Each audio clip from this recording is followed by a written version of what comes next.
We are closing in on free agency. We've been taking a look at the team-by-team free agency needs for at least one other division. I can't remember which one we did, but I'm NFC East, I believe, was the first one we did. Yeah. I think you're right. Yeah. I think you're right. We're now going to switch to another conference, and we're going to go to the other side of the country. AFC West free agency needs. We will start with the Denver Broncos, the defending AFC West champions, and they can hang that banner AFC finalist if they choose to do so. Yeah. One of my great calls of last year saying the Denver Broncos would win the AFC West. Sun shines on a dog's ass some days, all you kids out there. Yeah, now do Zach Wilson. But either way, with the Denver Broncos and their football team, I mean, you don't have to look at on their defensive side of the ball. That's for sure.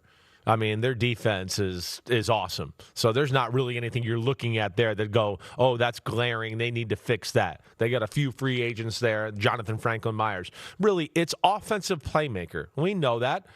That's what it is. It's receiver. A receiver, an offensive playmaker that scares people. That's the thing that I feel like they've missed in the Sean Payton era so far.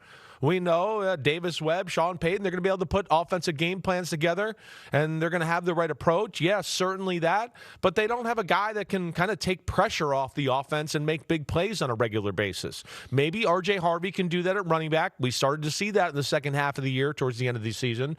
But I still look at it and go, they need a guy that scares people at receiver. So, yeah, offensive playmakers, the biggest thing I look at for the Denver Broncos. There was just something about R.J. Harvey that was keeping the Broncos from fully embracing him. They were missing J.K. Dobbins. He got injured on that Thursday night game against the Raiders where the fans in Denver were booing because the Broncos' offense was stagnant. There was a tackle that Dobbins thought was a hip drop. He never made it back. He may have made it back for the Super Bowl if the Broncos had advanced. He's a free agent, and he really wants to stay in Denver. And one thing someone needs to explain to him is running back getting towards your late 20s, they don't care if you want to stay there or not. You are the ultimate commodity, and there are other options out there. And the thing with Dobbins is when he plays, he does well. He just doesn't play nearly enough. And for running backs, the ability to stay on the field is critical. I think they need a kick-ass RB1, whether it's Kenneth Walker, and I'm just throwing names out there. Breece Hall obviously not in play now unless somebody wants to give up 2 first-round picks, and that ain't happening. So they just need, I think, a starter. And I know Sean Payton likes to do the revolving door. I remember when they drafted Reggie Bush in New Orleans 20 years ago, and we all thought Reggie Bush was going to be Gale Sayers, and he became a part-time player with Deuce McAllister and Pierre Thomas, I think.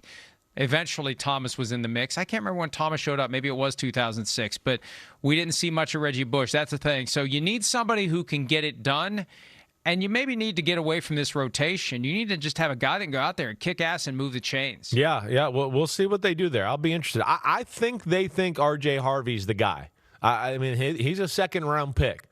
But, yes, it wasn't a stellar year. There's no question. There was moments where you went, wow, and there was that. And we've seen running backs sometimes take a year to get used to what they need to do in the NFL. We'll see. But I think regardless, we're both saying the same thing. They need somebody to be a difference maker on that offensive side of the ball. I think late in the year, there was at least one game where Jaleel McLaughlin got the start over R.J. Harvey. He might be right. McLaughlin's not being tendered. Right. He's not being tendered as a restricted free agent, so he's going to be moving on. Is he not being tendered? I thought he was a restricted. I thought he was restricted. No? I thought he was. I think I saw he's not being tendered. Okay. I think I saw that at a website you may have heard of. It's called ProFootballTalk.com. Yeah, I don't read crap like that. So yeah. Speaking of crap, the Chargers. I'm kidding. It was just a low-hanging segue. The Chargers are very good. The Chargers are ascending. We had conversation last week while Chris was making snowmen with Joe Ortiz about the Chargers ascending. And I didn't mean to try to put him in a box, but he said the Chargers are ascending. It's like, well, why'd you fire your offensive coordinator then? But they said, but what would you do if you were descending, for crying out loud, or just stagnant? Out goes Greg Roman either way. What do they need in free agency? Well, I mean, pass rushers, one. No Khalil Mack, right? Joey Bosa left a year ago. They traded for Odafe Oweh last year. He's a free agent. So I look at them and go, there's 2 spots that really pop to me. They need, I think, some difference makers on the front 4. They got to have some guys like we always talk about with these good teams where you just go, wait, how do we block this guy? He disrupts. He F's the play up. Man, he's a player. The Chargers haven't had that in the Jim Harbaugh era. It's that, or I mean, to me, the other one is like speed receiver. You're about to run the Mike McDaniel offense, right? Who's going to be that guy? Zing, zoom, zoo, zoo, zoo, going all over the place. They need to do that. We know they're physical in the O-line, and Omarion Hampton, and Quentin Johnson's a big receiver. Ladd McConkey's a good player, but I don't think he's your weapon X, 3 rockets up his ass type of guy. So those are the two things. Difference maker on the front 4, one more speed guy at receiver to scare people a little bit, because it's Ladd McConkey and Quentin Johnson, and then you get into Keenan Allen, who's a free agent, and of course we know doesn't scare anybody with his speed at this point of his career anyways. I asked Ortiz about Tyreek Hill, given that Mike McDaniel is there now as the offensive coordinator. Is that something that could happen? Of course, it could be that McDaniel wants nothing to do with Tyreek Hill after multiple seasons together in Miami, but that's the kind of guy, if healthy, could make a difference in that offense. And they seem to be all about boosting Justin Herbert. They need a center. Bradley Bozeman retired. That's right, and I think Tyler Linderbaum could end up there. Ortiz was in Baltimore when he was drafted. The only reason they didn't tag Tyler Linderbaum is the whole offensive line, all 5 positions from left tackle to right tackle are in the same bucket, including interior line. It's a number that's much higher for franchise tag of any offensive lineman than the center market. And it feels like the Ravens just know, like, something's going on here. And, hey, you're going to fire my only coach ever? In John Harbaugh, I got 2 choices. I can go with him to the Giants, or I can go with Jim to the Chargers. Yeah, again, that Bradley makes Bozeman sense. out. Center makes a lot of sense. And I agree with you. They need weapons in the passing game if they're ever going to get anything more out of Justin Herbert. He's got 6 years in now. This is year 7. It's time. It's time. It's time to stop talking, and it's time to start winning, and it's time to get to the playoffs and not peter out in the wild card round. Yeah, no, it's a shame. I feel bad for him. He had an awesome year last year. He took a step in the right direction. He did. I mean, the things we talked about at the Hall of Fame game, right? One of my big things was he's got to play better backyard football. That's what's separating him from the upper tier, the upper echelons of quarterbacks. When the play breaks down, can you still make it happen, right? That's what we always talk about. You talk about it all the time. That's what we say about Mahomes, Allen, Joe Burrow. Oh, the defense was perfect. They covered everybody. They got a little pressure. What? One of those guys still got a 30-yard gain? How did that happen? Then that's where he did improve. But, yeah, it is a big year for them. And, you talk about the center. David Edwards is out there, right, from the Buffalo Bills. He's another guy that could help them out. The thing we don't know about the Chargers is how do they feel about second-round pick Trey Harris, who they took out of Ole Miss last year? And then how do they feel about a guy that got a lot of publicity during training camp last year in KLS? Remember that? We heard him at the Hall of Fame. They were waxing poetically about him, Keandre Lambert-Smith. So that's what you wonder, but nonetheless, I think our point is real. They need another speed guy at receiver.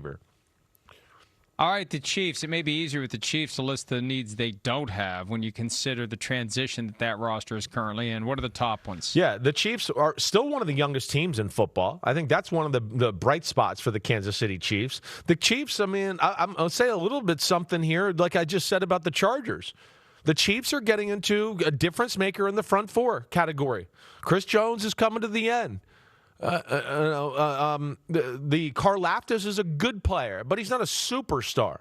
Yeah, he might dabble in some Pro Bowls year in, every now and then. I get it. But right now, yeah, I still think that's what I would look at is something up front on the defensive line. That's when, when they were really good, they had a lot of guys and depth, and they could do that. And then along with having Chris Jones, who was arguably the best defensive line in football. So, yeah, they're missing that. And here's the other one I'm going to throw out, Mike. I mean, I know they got Rashee Rice. That's a little scary. I get that. I've not been a big fan of Xavier Worthy. Xavier Worthy to me is not a number 1 receiver. I know he's a first-round pick. He's a number 2. So do they bring somebody else? Hollywood Brown's gone. They need one other receiver, I think, to round out that football team. So defensive line and another receiver to round out the roster there.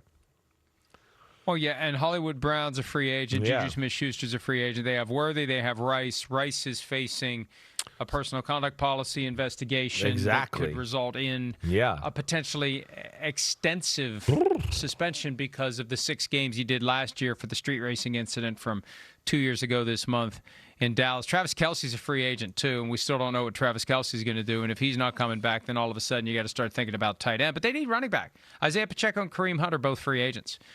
They either need to get those guys re-signed, You're right, or they about need that, to too. go find somebody else. Yeah. And you know, I think the running game becomes more important with Patrick Mahomes recovering from the torn ACL. I think they need to commit and utilize and pound and take pressure off of Patrick Mahomes and put pressure on defenses to move up and maybe open up the passing game. I think this year is going to be kind of a different year until we know Patrick Mahomes is the guy who can run around, hair on fire, and change directions and do all that stuff.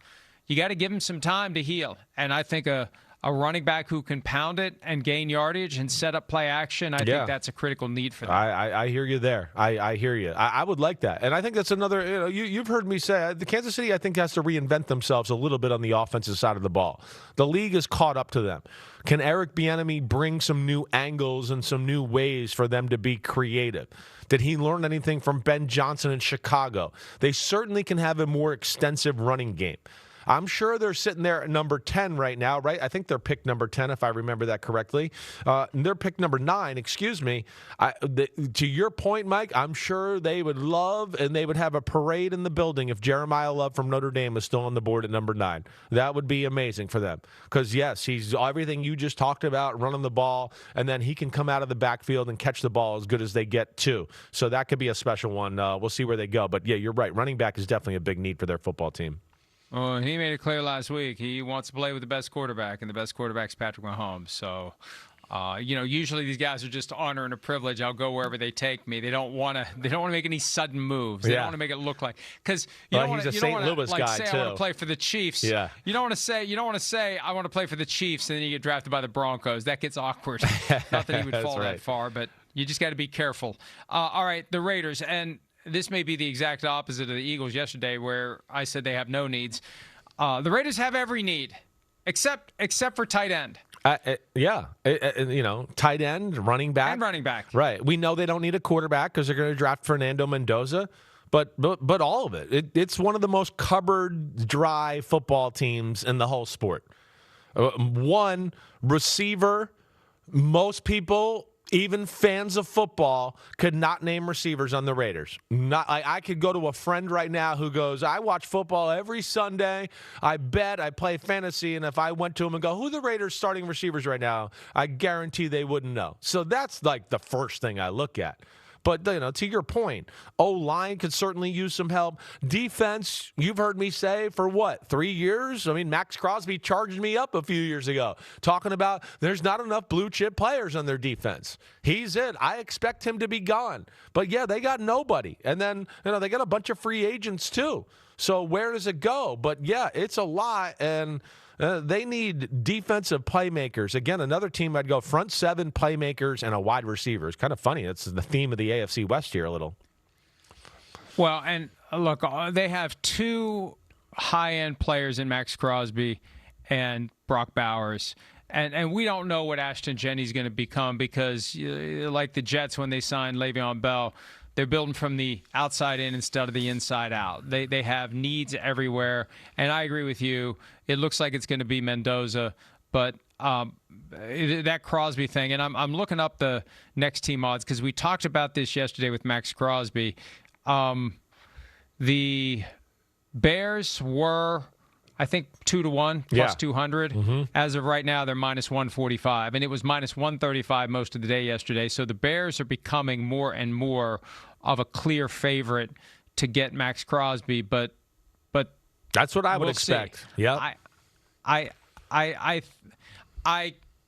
the next team on here is the Raiders at plus 165. I think they should be lower. I don't think they're going to keep him. I think they're playing it coy right now. They're evaluating their options. I said yesterday somewhere, maybe I said it here. I can't remember. I really can't remember. They just need to do what the Texans did with Deshaun Watson Yeah. and pre-qualify 4 different teams and then let them go figure it out. Let Max Crosby decide where he wants to go. Once there's a menu of 4 teams available, who's going to give him a new contract? Where does he want to play? But let's just go ahead, like Nick Caserio brilliantly did with Deshaun Watson, and created this artificial sense of competition that motivated the Browns to give Deshaun Watson $230 million on a 5-year fully guaranteed contract. Hi, it's Mike Florio. Thanks for watching PFT on YouTube. Hit subscribe for the latest news and analysis from Pro Football Talk.